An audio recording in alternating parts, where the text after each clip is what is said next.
yobu n'urugero rw'isi rw'umuntu wabaye mu gikombe. yobu yarantangaje mu bantu bavuga muri bibiliya. buriya bibiliya nivuga ngo umuntu yari umukire, yawemera ko yari umukire. iyo bari mu bantu bavuga yuko babayeho mu bakire, yaba n'abariho ubu ngubu n'abazabaho, abarwa mu bakire babayeho ku isi. nawe ibaza umuntu wari utunze ingamiya y'ibihumbi 3. abahanga bavuga yuko agaciro k'ingamiya imwe kari ingamiya yari ifite agaciro kangana na kavewiti y'uyu munsi. imodoka ya kavewiti murayizi, burya zigura miliyoni guhera kuri 80 gusubiza hejuru. ibaze noneho umugabo wari ufite ingamiya y'ibihumbi 3. ni ukuvuga ngo kwa yobu iwe hariho parikingi ya vewiti ibihumbi bingahe? ibihumbi 3. yobu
yakoze. Reka twese duhaguruke n'ubundi dushime Imana, dufite amashimwe mu mitima yacu, twese duhagurutse dusenga Imana tuyishimira.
twanesheje urugamba.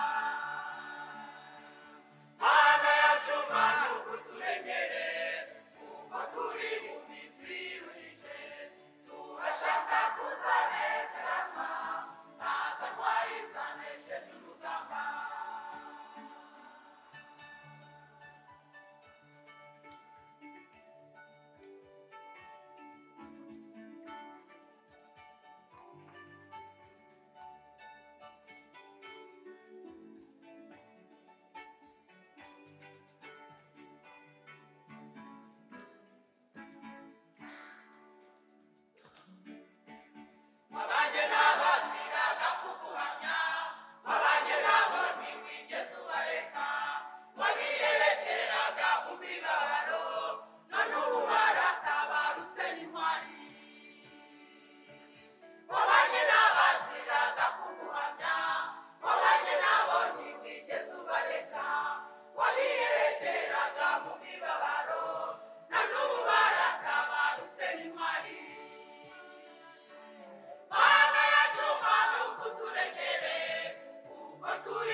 12 ariko ayasanwe na Nehemiya na bagenzi be yari 11.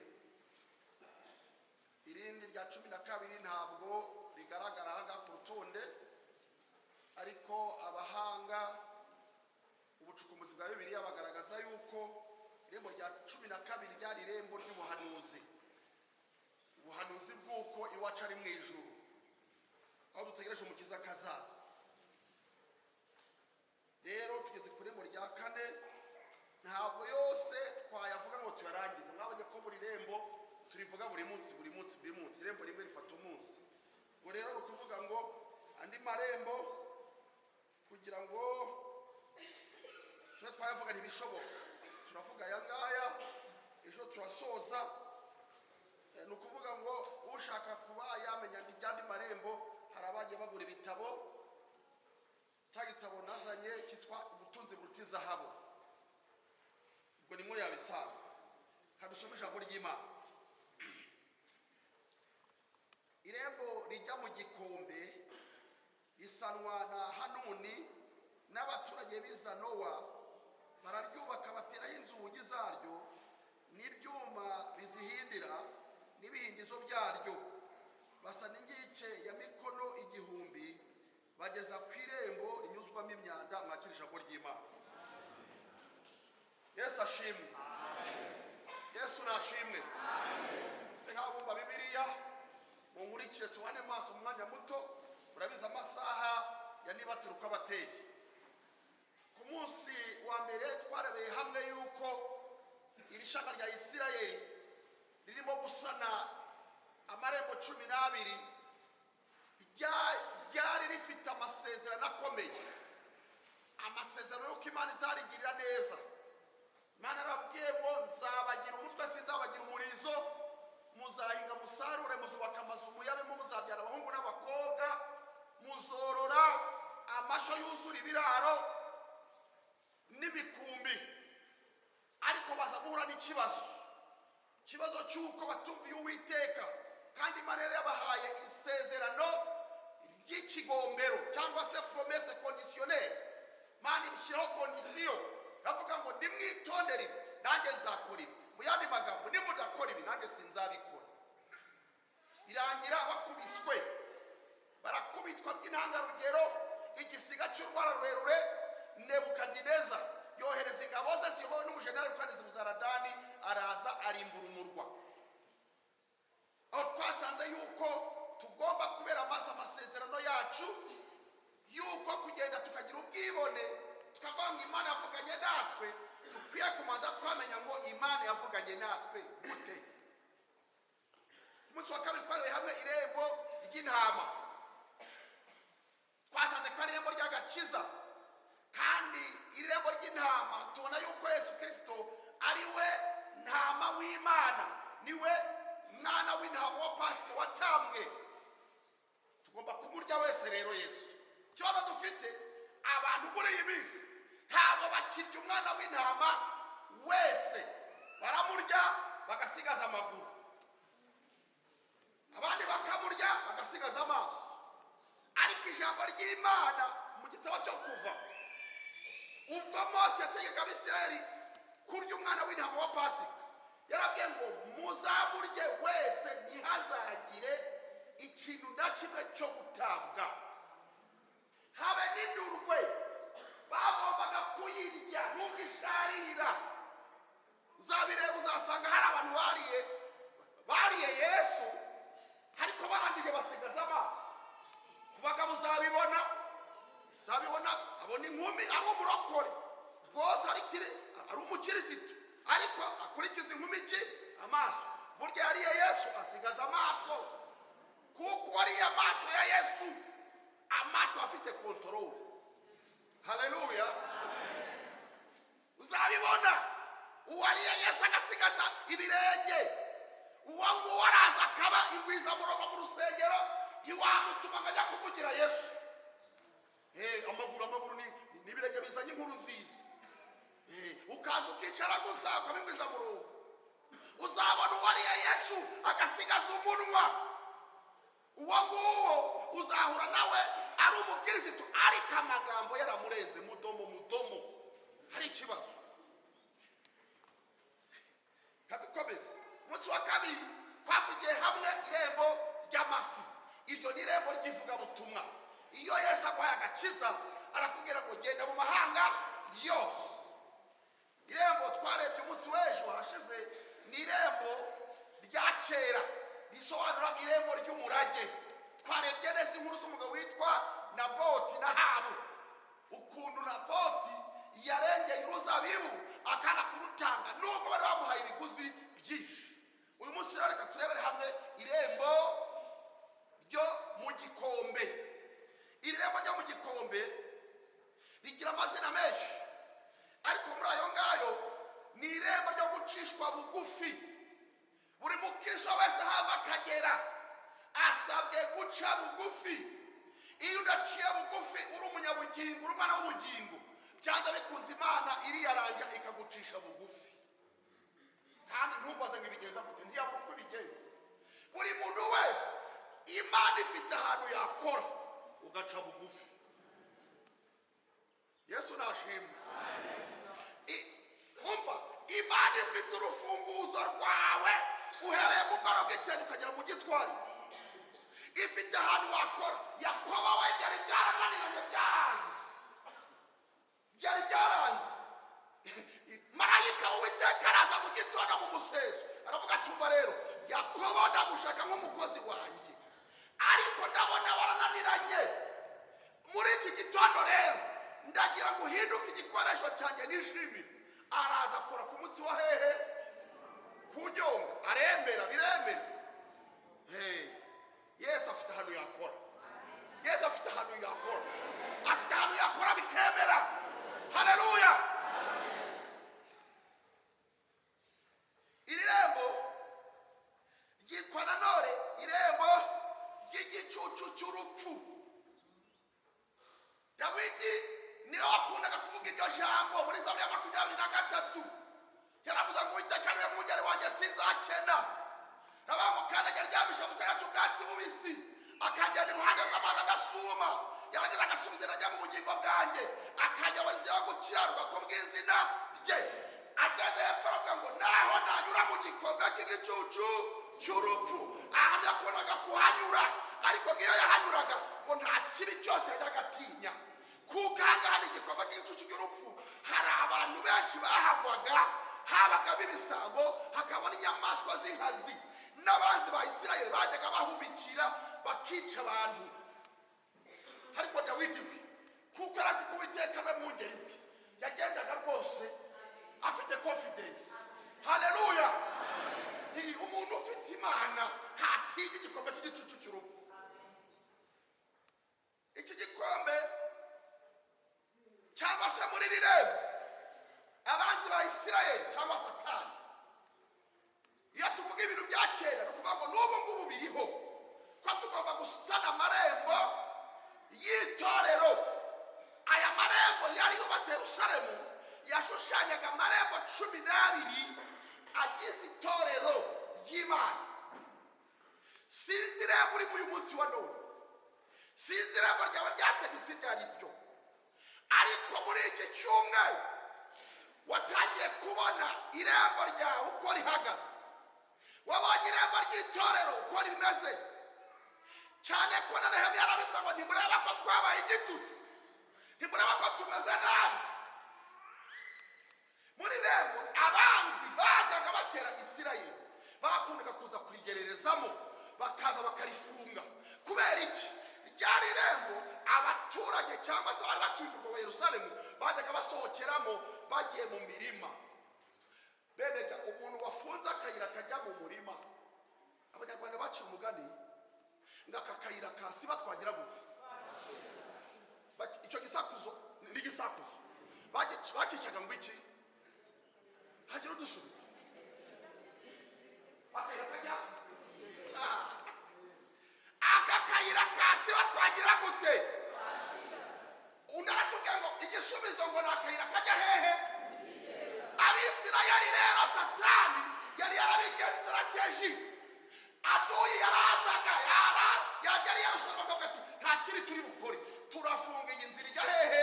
Mu mirima. shaba karembo urwo babonye inzara ikabakubita baje baba bafungira inzira kugeza ubwo ngo bakwitwaga n'inzara bakarya ibyo kurya bigashira bakadukira amatoto y'inkoko bakarya gashira bakajya ku mase bakarya gashira barangiza ubwo amatungo bakaba yarangije kera kugeza ubwo ngo bagezaho umugore agapanga n'undi mugore akavuga ati umva rero turindirwa tubanye turapfuye turashize madamu mfite akana k'agahungu nawe ufite akana k'agahungu reka tumanza turya kanjye keba icyo dushinzwe ni ukwakira abagenzi bajya mu rurembo siyoni none rero buri muntu wese azikoreramo twara wore wako genda aba aragiye ngo akigera mu gikombe bita mucisha bugufi ikintu yahuye nacyo cya mbere ni igihanda bita aporowoni ahantu rero iri rembo ryubatswe muri yerusalemu ngo ryari ryegeranye n'ahantu bita n'igikombe bita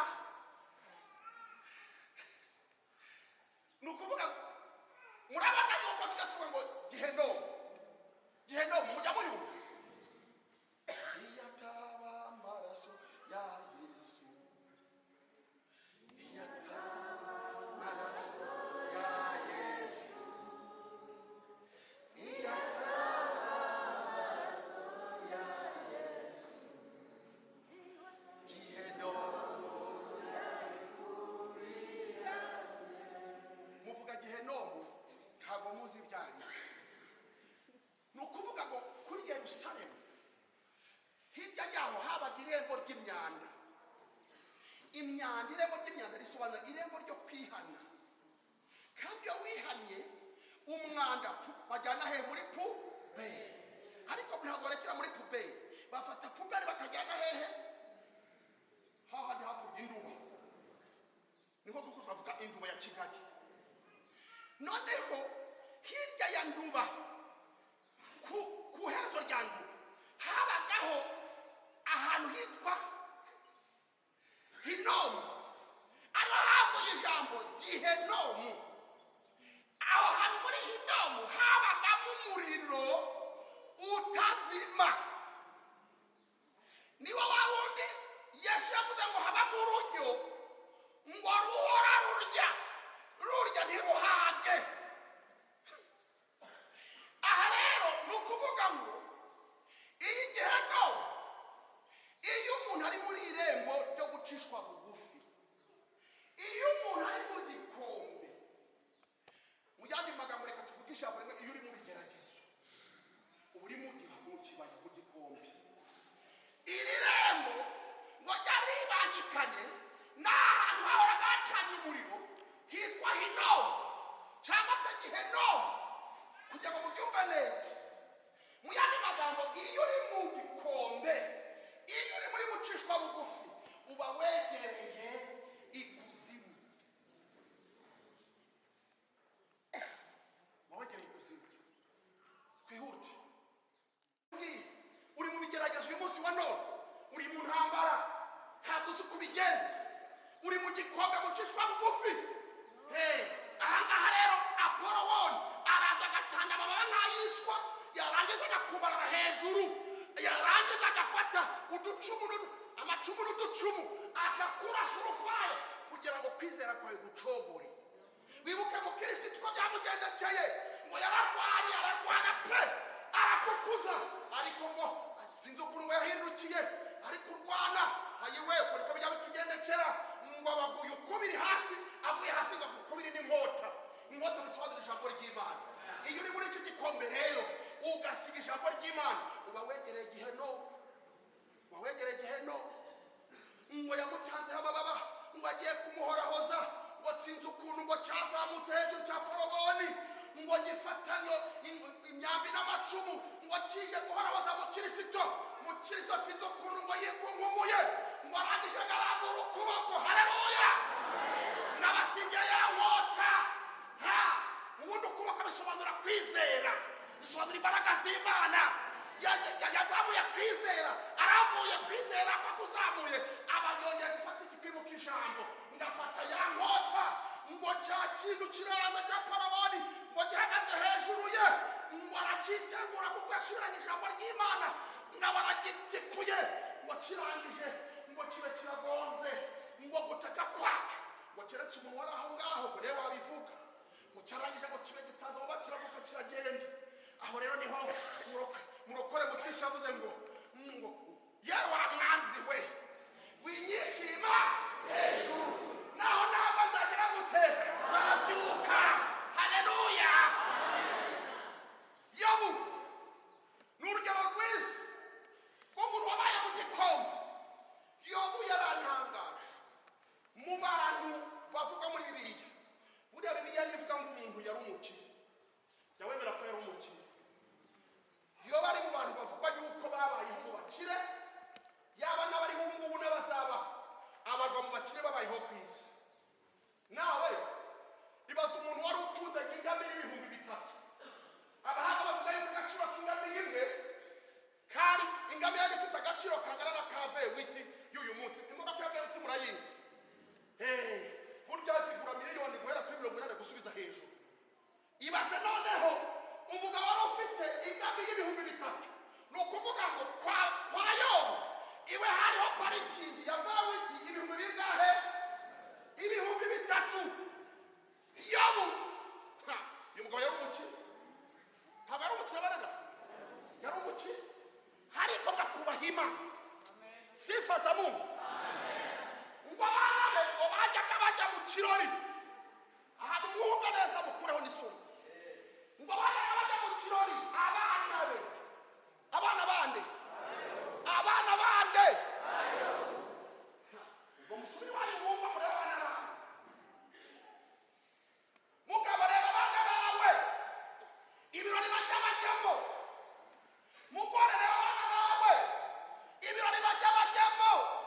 Ngo bajyaga mu kirori bari mu masabukuru y'amavuko, barimo kwizihiza ibintu bitandukanye. Iyo bakavuga ati sindajya mu by'abana, akabaha burifingi ukuntu baritwara ngo basoza cya kirori. Akavuga ati ariko birashoboka ko abana banjye bageze gute bakimuriye ku Uwiteka. Bakabahamagara ati muze hahajyana murajya nimuze, ntabamenye neza impamvu yaba Yesu yagaruka nimuze. Ngo bakaza ngo bagere iruhande rwa Yobu, ngo Yobu agatangira akabatuza akagira ati nimumbwire byagenze gute, mumpe raporo. Bakamubwira bati byagenze gutya na gutya. Ati bana batanga baratandukiriye, ahangaha bakoze ibyangwa n'Uwiteka. None rero Uwiteka yabarakarira akabagwa nabi, nimuze batambira ibitambo. Uwiteka akajya imbere y'Imana ati Mana bengera abana banjye bakoze ibi n'ibi, ahari mu butamenya cyangwa se baganjwe n'umubiri. Mana barengere bababarire, ndakinginga Imana. Uko niko umukristo akwiye gufata abana be. Nibyo bakunanira, nibyo ntibajya mu nzira urimo, ariko ugomba gushyiraho akawe, kuko iteka umutima w'umwana muto uhengamira ku bibi. Nibyo kwifuza ku mwana muto uhengamira ku bibi. Nureka umwana wawe akagenda akagaruka, ejo akagenda, uyu munsi akagaruka, ntugire ikintu igihe ngo umufate umushyira ahantu hamwe. Azakunanira ntuzagira igaruriro. Kandi tukabwira Imana nitugera kwa Data twese mw'ijuru, namenye neza nta mwanya twabonye tubwira ibyahishuwe ngo tuvuge ukuntu Imana izadupimira imirimo. Namenye neza yuko ikintu Imana izabaza abagabo bwa mbere, izamanza ibabaze ngo umugore wawe ari hehe. Ubu Imana izambaza aho umugore wanjye musize, nzajya mbwira Imana nguyu. Izabakubaza mama, Imana izakubaza umugabo wawe ari he. Niyo mpamvu bafite abagabo badatijwe mugomba gusenga cyane. Muri mu gikombe ku nshuro ya kabiri Imana ntizakubaza papa, izakubaza mama wawe, izakubaza umva mugabo mugore, izakubaza ngo abana naguhaye 4 5 bari hehe. Ibazo gese imbere y'Imana uri kumwe n'umugore warebe ugasanga nta mwana n'umuhari, wabwira Imana iki? Wabwira Imana iki? Ubwira Imana ngo Mana turengere. Ngo yo agahamagara agatamba ibitambo kuhagera agira ibihe bitatu ari nabyo iki gitabo cya Yobu kigabanijemo ibice bitatu. Igice cya mbere ni igice Imana iba iri kumwe na Satani bagahura bakaganira ku buzima bwawe udahari. Imyanzuro izaba muri iyo nama ntumbaze iyo ari yo, iyaba utandukanye n'iyanjye, iyaba utandukanye n'iwo mwicaranye. Imyanzuro y'umuntu ubuzima anyuramo, Imana yicara ahantu Satani nawe akaza akagera gute akagusabiriza. Icyo gihe ni icya mbere Yobu yakinyuzemo. Igihe cya kabiri ni igihe rero cy'umuntu na Satani birakwiga kuvuga ngo turakijijwe ngo twuzure umwuka wera. Tuzabimenya igihe uzaba wicaranye na Satani sasa, kandi uko byamera kose ntabwo uzamwigizayo ngo bipfe kweri. Iyo igihe cyawe cyageze uba uri mu gikombe. Igihe cya gatatu kuri icyo cya kabiri ni igihe abantu bagufataho ijambo. Icya gatatu rero ni igihe cyawe noneho n'Imana Data wa twese. Imana rero iza kuri finali, iza gukina finali. Imana ntabwo iza mu majonjoro, Imana ntabwo iza muri detaye, ntabwo iza mu majonjoro, iza gukina iki finali. Imana ikina finali ku buzima bwawe mu izina rya Yesu. Iki gihe rero mu gihe cya mbere Yobu yarakubititse, Yobu arakubitika agiye kumva mu gihe cy'Imana na Satani. Imana ngo mu ijuru hari igitaramo, nuko ngo Satani nawe araza gushengerera. Imana iraraganyije mu bana bayo ibibonye na Satani.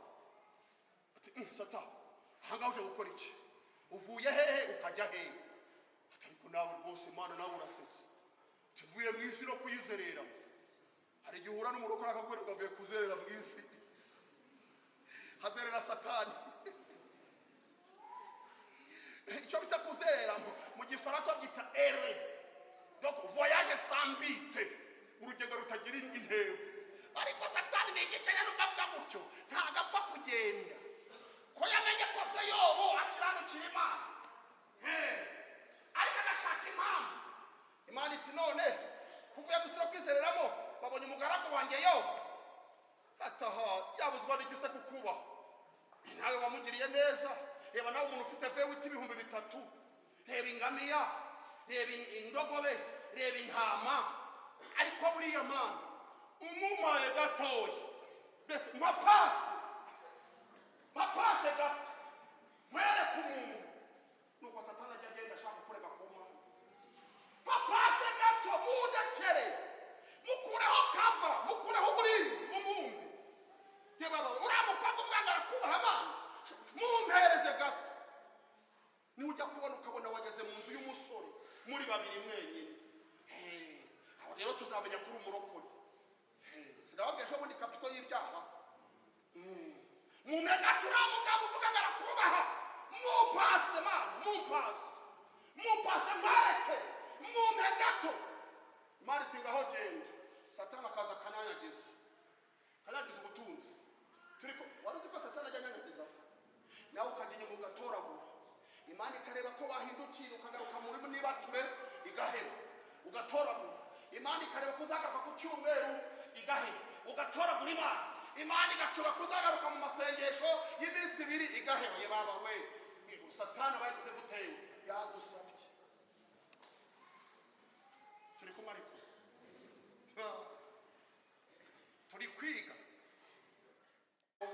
ngo abana barapfuye. Agiye kumva yumva imbitsi ya kabiri ati za vewiti zose zarenze umuhanda. Agiye kumva yumva imbitsi ya gatatu ati waruzi n'ibindi, imikumbi yawe yarangiye. Ayumva indi mbitsi ati za ndogobe kwa heri abanyamahanga bazinyaze. Yobu ngo arangije ngo araturikararira iwite kumoye iki ngo ariko ibyo byose ngo ntibyatumye Yobu adakomeza kubaha Imana. Satani ngirongerera gahuka ati Mana nuko wampaye pasi wampaye ya Yobu ni igice mpafuru pasi mwereke mumpe neza umucikirize umushira mu biganza. Ariko icyo nkundira Imana bene data, haleluya. Imana igenzura umutima wa Satani iravuga iti nindamuka mpaye satani yobu wese arahita agira gute amurangiza kandi acyamufitemo umumaro. Imana ishimwe, haleluya. Imana iracyagufitemo umumaro. Wowe ugihumeka Imana iracyagufitemo umumaro. Imana iracyagufitemo umumaro. Mu gitondo kiba twumvise imbitsi, ejo twari kuguherekeza aha ngaha, ariko kuko ugihume icyacu cyagusiriye ikirete ni ukugira ngo utunganye ibyasigaye bitagize gute. Imana iti noneho rero ndabuguhaye n'umubiri ndawuguhaye, ariko witondere ikintu kimwe, subutu, pay attention, uramenye ntugakore ku bugingo bw'umugaragu wawe. Nubwo turi mu gikombe dini, nubwo turi mu ntambara, nubwo turi muri mucishwa bugufi, ubugingo bwacu bugize gute burashinganye. Nuko satani araza ngamuteze ibishute. Hajya muri iyi minsi byari byima byita ngo iki, bimwe abantu bari kurwara ubushita bw'inkende, pox, ubushita monkey pox. Ni ukuvuga ngo bishoboka ko hari satani yagiye agafata ibiheri by'inkende akabiteza Yobu, katubifate gutyo. Yobu ngarashima, inzara zirashira, arashize aravuga ati ntabyo, ngo aragenda afata ikibindi cyameretse bita urujyo, ngo atangira kwikura. Arabihagije, ngo aragenda ndabubu, akajya afata iva akisiga umubiri, yarangiza agakuba. Nta n'umuntu wari ukimucira kari urutega, kugeza ubwo nasomye Bibiliya ngo abantu baramuhunze. N'ubu baravuga ngo ihakane iyo Mana nurangiza wipfire. Icyo ni igihe cy'Imana na Satani, ni igihe udafite aho igisubizo, ni igihe udafite aho kontorora. Ariko Imana ishimwe muri ibyo byose, ubugingo bwacu bugize gute bushinganye. Uramenya wikwigirira nabi, wikwigirira nabi uvuga ngo biracitse, maze urekure usenye irembo rya kera. Oya, guma irembo rya kera ririnde, ubugingo bwawe bugize gute burashinganye.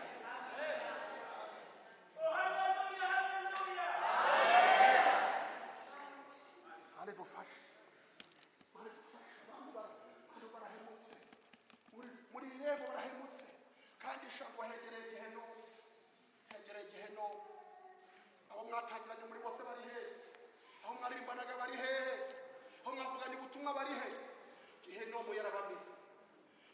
Kandi reka nkubwire, wibesha gato cyane ugatirimuka. Umugabo umwe ngo yari umuvuga butumwa, hari umukozi w'Imana, ariko akagira ikibazo cya kamere.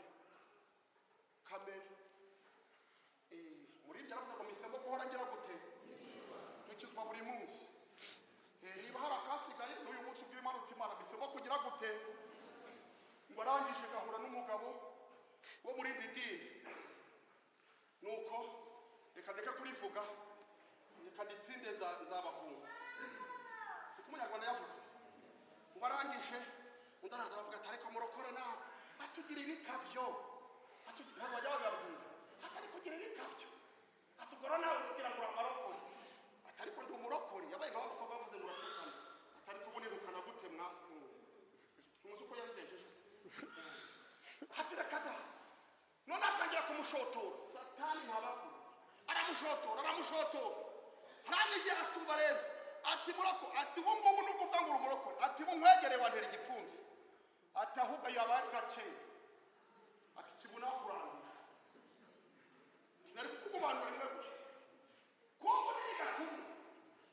Hari igihe kiri hagati y'Imana na Satani baganira wowe utabizi, kandi Imana ikemera ko bikugeraho. Kumbe ni ukugira ngo Imana nayo irebe ko ibyo uvuga ku munwa biri mu mutima. Bakimisha iminwa yabo, imitima yabo ikamba hehe. Umuhungu yageze gutya, abaramugize bamwegereje, murokora ntiyamenya ko Satani yagize gutya musabye, ngo abageze gutya amwirutseho. Kumbe wa mugabo ngo yambutse umuhanda, na murokora abagize gute araturumbutse kujya kumwishyura. uko aturumbutse ajya mu muhanda imodoka iviriya ntiyagatera ibiramukubise umugabo agaramye aho ngaho bagiye kure basanga agize gute yapfuye uyu muntu yabonye ubugingo usibye imbabazi z'Imana sinzi niba yarabonye ubugingo Gehenomu ituranye n'igikombe mucishwa bugufi Yobu yamenye ibyo bakareba aravuga ati uko byamera kose iyi Mana sinayiva ngo umugore abwiye Yobu ngo ntiyihakane Imana ngo aravuga ngo njyewe wa mugore we uvuze nk'umwe mu bagore b'abapfapfa Imana yaduha ibyiza mu kuboko kwayo tukanga ibibi bivuye mu kuboko kwayo ngo muri ibyo byose ngo muri ayo magambo yose ngo nta jambo na rimwe Yobu yigeze agira gute acumuza akanwa ke igihe cya kabiri kiragera cy'Imana cya Satani na Yobu icyo ni igihe cy'abantu sasa Satani uzi ukuntu abigenza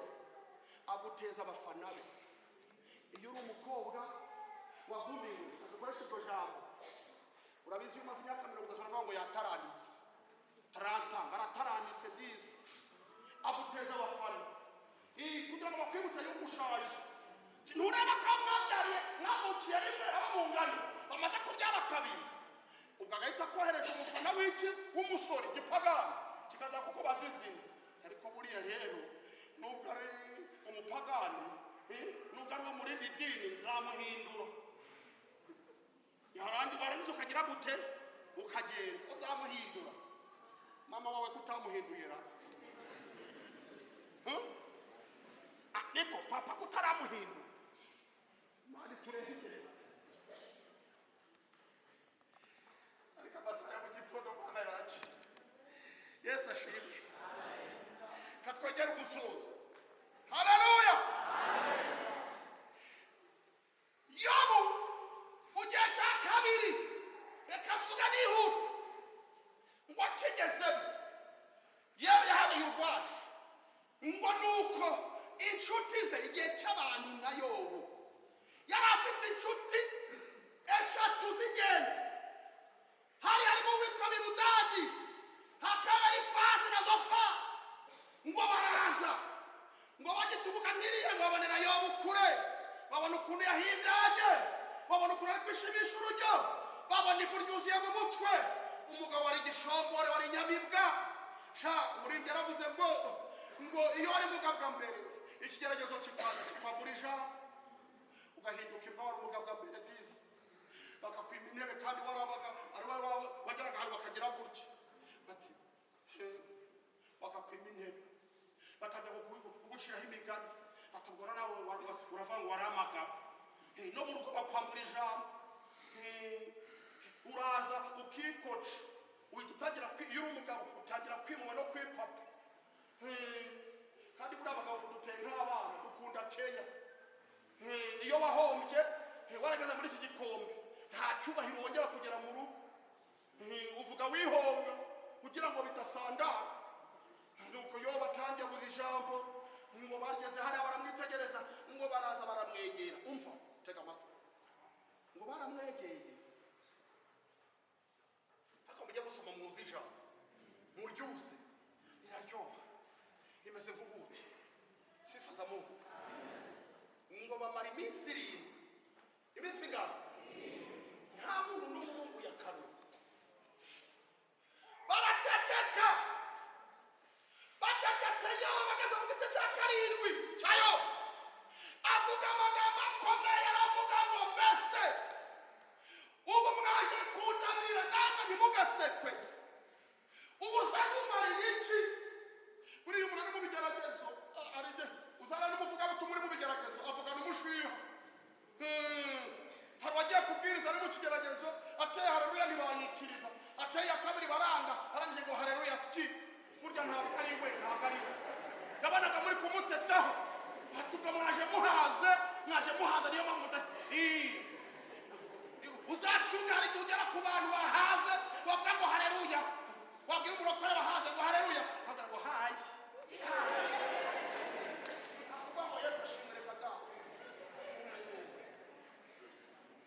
abwira ngo Imana ishimwe ati how are you yo barangije abara baduciye harangije baravugisha bari tabaye ngo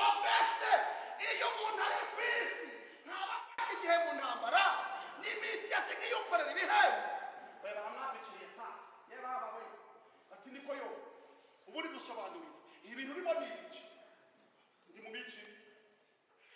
Ubwo ngubwo urabona waba wubaha Imana ibi bintu bikakubaho.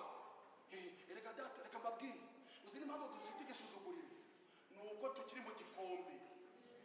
Barakureba bakaba hadusenga Imana, iyo mbona sita kurengera Imana ki yego uzacunga neza, ntabwo ari Imana usenga Bayali. Nuko bazakubwira iyo barangije baramwadukira bati ihane, baramwataka ati ihane. Rangije yobu biramucanga, haravuga ati ariko Mana ibi ni ibiki? Ageze ku gice cya 14 atangira kwatura amagambo ye. Bari bamwatatse bamwadukiye, abantu bageze bakavuga ngo Imana yababwiye. Umwe rero yahadukira ati Imana ngo kuri yasanze nijoro yaje, nagiye kumva numva akayaga k'ishuheri karaje. Ati nyuma yaho ngiye kumva numva guhinda kw'inkuru. Ati Imana n'ukuri yarayivuganye nanjye. Ati nubwo ndi mutoya ariko mfite umutima wagutse. Atuzi yuko no bamarayika b'Imana babonamo ibicumuro. Yo batangira kwisuzuma, atari kuzi ko hari nanjye mfite ibicumuro. Atari ko oya, njyewe nta cyaha nigeze nkora, sinacumuye ku Uwiteka. Arihamiriza, urumva bakwihamiriza. Arangije ngo Yobu ageze mu gice cya 14 yatura ibyiringiro bye, avuga amagambo akomeye ku murongo wa 7. Aterega haracyari ibyiringiro, imundabare muri rikwapo haracyari ibyiringiro yuko igiti naho cyatemwa. Haleluya! Imizi yacu igasazira mu butaka, umunsi imizi yacu yumvise amazi kizongera kigira gutera gishibuke, kigira ibitaro by'ibitontome. Oh haleluya! Baramwataka ati ibyo uvuga ntabwo ubizi, uri umupagane rw'imbi. Arangije aravuga atari kuzi ko ibyo bari kuvuga ari byo we, uzi ko abafana ba Satani ibyo bavuga ari byo. Abona ko nta byiringiro agifite. Ageze ku gice cya 19 murongo 23 aravuga ati noneho rero Imana yitanabarira hano ku isi, mfite ibyiringiro byo ko nzatahije. Satani nakongorera akubwira yuko gutabarwa kwawe nta muhana, uzamubwira uti naho ntatarwa ku isi, ibisubizo byacu byanjye byose nzabonera hehe? Isi yose. Avuga amagambo ati cyama amagambo yanjye akandikwa ku rutare, agaharaturwa, akandikisha ikaramu y'icyuma kugira ngo ahoreho iteka. Ati cyo ngicyo ni uko umucunguzi wanjye azagaruka, azaza ahagarara hano ku isi kandi nzamureba. Haleluya! Yobu yatura umuzuko, niba ni mabuzi yo kuzuka bwa mbere n'isoro ryaje. Aravuga ati nzamureba kandi nzamurebesha amaso yanjye sanyu ubundi. Atahubwo we mwintindira umutima wanjye umazwe n'urukumbuzi, icyaba umucunguzi wanjye akaza. Abantu igihe cya Satani n'umuntu, abantu bafana baramwataka baramwanjama. Haza uwitwa Bihuna baramwataka baramwanjama. Hambwira ati rero mwebwe ntabwo mwamwemeje muceceke rero sasa, kandi yari umwana mutoya. Aramwataka nawe. Yo barangije avuga ijambo rikomeye, aravuga ati reka mbabwire, nuba mubona ameze gutya mukaba muri kunshije ibyaha, nta byaha nakoze, ntabyo ni ukuri. Ati reka mbabwire Imana yanyimye, reka mbabwire Imana yararangije irantanga irandeka. Atariko ni kwisuzuma ngasanga nta cyaha. Icya mbere, nta mugore n'umwe nigeze nyabukisha amaso yanjye ngo ngende ndebe intege nke. Nta mfubyi nigeze ndebesha ijisho rimwe ngo nyime ibyo kurya. Nta mutindi nigeze nima ibyo kurya ngo murebeshe ijisho rimwe. Ati ahubwo reka mbabwire, ati Imana yacu naho yanyica nzapfa nyizera. Ati kandi sinzikura kuba inyangamugayo, gukiranuka kwanjye nize muteyehe.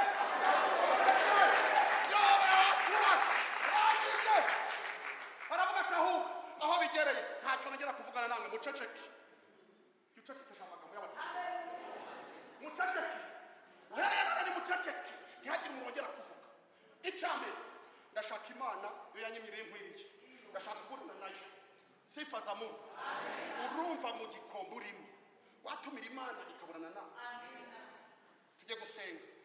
Urumva watumira Imana ikaburana nawe.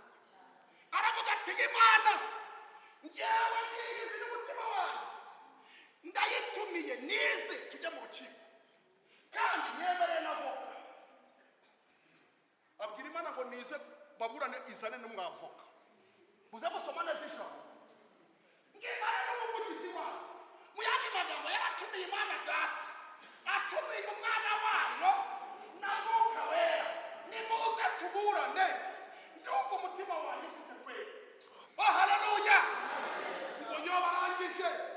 ngo atumire imana. Imana urabona nta igiti igihe cya gatatu kibe kirageze ku gice cya gatatu umunani cya Yobu. Imana iti rero ndaje. Yobu urashaka iki? Ndashaka kuburana nawe. Ubundi Imana rero ni seriye n'abayisenga bagomba kubasiriye. Ndashaka kuburana nawe. Urashaka ndagushaka ahubwo uzana n'abavugizi bawe n'abametero bakoreho. Yobu arasizora ati ndashaka unsobanurire ukuntu wangenga. Ubu nijye mupakane mwise kurusha abandi. Imana ikicanyira kigaho ngo Imana iraza. Bibiri itambwira ngo igiye kuza ngo hamange hahuha umuyaga basarwakira mwinshi. Uwo muyaga wakoraga iki? Wakuboraga imyanda yose. Kuko ahantu hagiye ku bwami bw'Imana hagomba kuba hasukuye. Oh haleluya. Ngo nuko nyuma yaho ngo hakubita inkuba n'ibirabyo. Bikomeza kwaza aho hantu Yobu ari. Ngo Imana irangije ngo iraza mu cyubahiro cye no guhinda kwayo. Irangije iravuga ngo Yobu Yobu Yobu. Ati karame nyagasa. Ati ngaho naje rero. Kenyera kigabo tuburane. Haleluya. Kenyera kigabo. Yobu arangije arakenyera avuga ati umva iyi niyo finale. Iyi niyo ki? Iyi niyo finale. Sinzi finale yawe ahigeze. Ariko itegure finale yawe uyu munsi wa none. Uwiteka kubwo kuba imbere ye yigeze hafi finale. Gira mugenzi wanjye Imana ikuzanire finale yawe. Yobu tujye gusenga. Yobu arangije aritegura.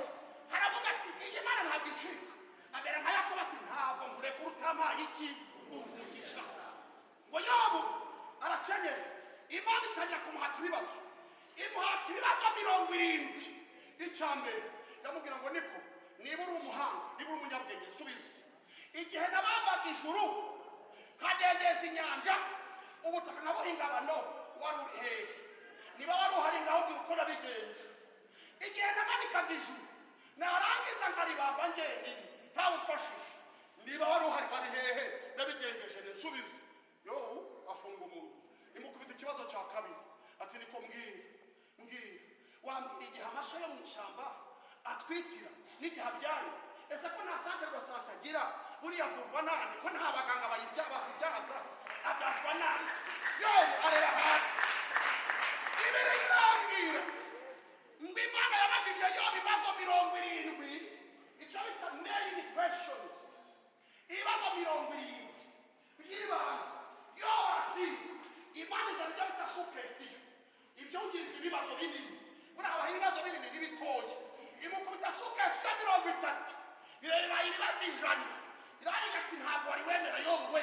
Reka nongere mukubita icy'Umwana n'icy'Umwana n'icy'Umwuka wera. Imukubita 3 mutagatifu. Yobu aravuga imubaza ibibazo 103. Uzatera uzasanga ibibazo 103. Yobu arangije aravuga aterega mwami ibyo navuze byose ntabwo ari njye. Babarira rwose. Ati nagenzuye najyaga nkumva kuri radiyo. Ariko uyu munsi mwiboneye kuri televiziyo. Haleluya. Ndakwiboneye. Mana ndakwiboneye. Ibi byose navuze nabivugishijwe n'umubabaro no kuniha n'aba bafana ba Satani wabanteye. Ariko nzi yuko ushobora byose. Ntakibasha kurogoya imigambi yawe yose. Baguke dusenge Imana.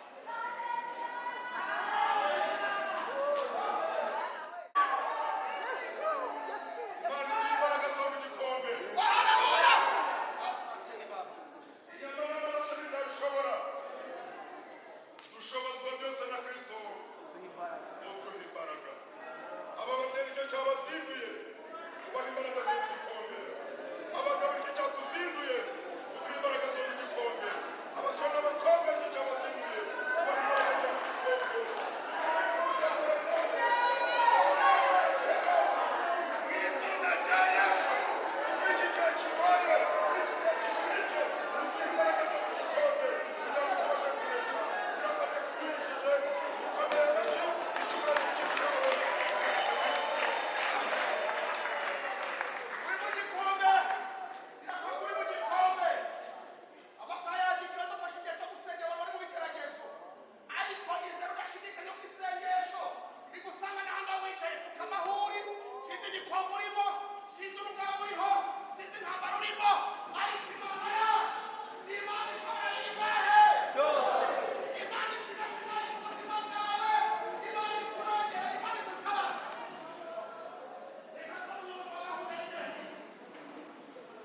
witeguye gukayangana, witeguye kwakira intsinzi, wihutira finale.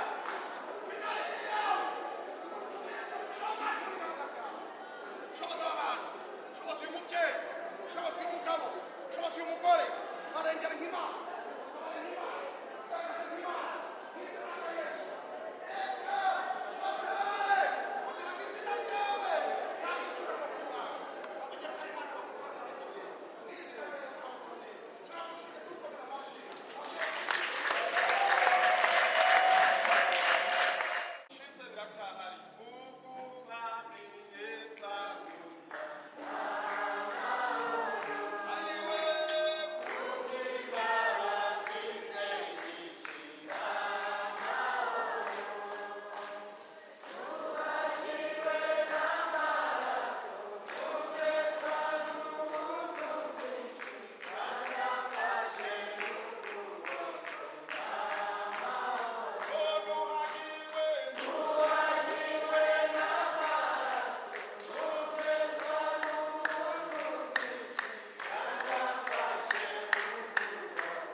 Juvenali rero ni uwacu yarangije ku Nyagasave kandi muri Gasave n'ubundi aba mu Cyongereza muri Dove ni hano rero Gasave igihe cyose tuzamushaka tuzasibyo umukozi w'Imana Imana ishimwe Imana hamwe icyubahiro rero abashimiye bazindutse muza mu nzu y'Imana kumva ijambo ry'Imana Imana ibahe umugisha abakozi b'Imana baturutse batsinda muri inshuti zacu muri abana mu rugo tubasabira umugisha bose kandi bamugisha kandi barababwiye ngo ni karibu kuwa mbere kuwa kabiri kuwa gatatu mbese ni karibu twabahaye ikaze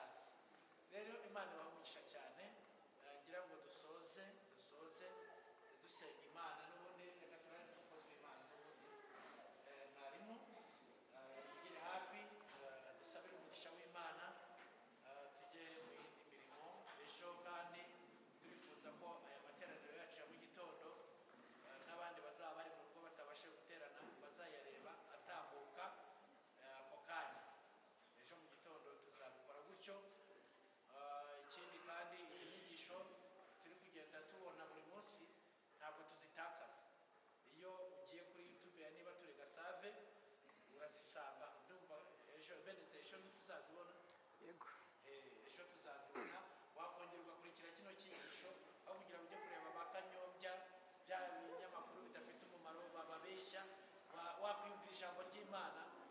Ubu ni ubutunzi twebwe turabubika kugira ngo abantu b'Imana bongere tugwize imbaraga. Imana ishimwe cyane. Mana yacu Mana ishobora byose turagushimiye ibyiza byose waduteguriye Mwami Mana yacu. Iyo tuje imbere yawe turahaga, iyo tuje imbere yawe Mwami Mana yacu ntabwo dutaha gusa. Tugushimiye rero ibyo watugiriye byose, uko wabigambiriye niko wabiduhaye, natwe turagushimiye. Nuko rero data wa twese uri mu ijuru, urinde imitima yacu kurusha ibintu byose birindwa, kuko ari byo by'ubugingo bikomoka. Mwami Mana yacu, ijambo ryawe rirarinda, ijambo ryawe ribeshaho, ijambo ryawe ni ryo bugingo, izina ryawe ryubahwe. Turakunezerewe rero, ni nayo mpamvu tugiye gusubira mu mirimo itandukanye, ndetse abandi bakajya mu mirimo yo mu rugo. Twemerere buri wese buri werekeza amaboko babone umugisha wawe, ntabwo umugisha ku bajya mu kazi, mu izina rya Kristo. Abacuruza bunguke, buri wese abone umugisha wawe. Mbaraga z'Imana zibane na buri wese, icyubahiro ni icyawe Nyagasani. Urinde abacu n'ibyacu, izina ryawe ryubahwe.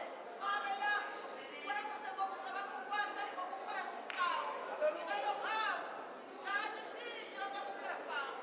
Urakoze, turagushimiye ubuntu bwawe, urukundo rwawe no kubana n'Umwuka Wera bikomeze kubana natwe ibihe bidashira.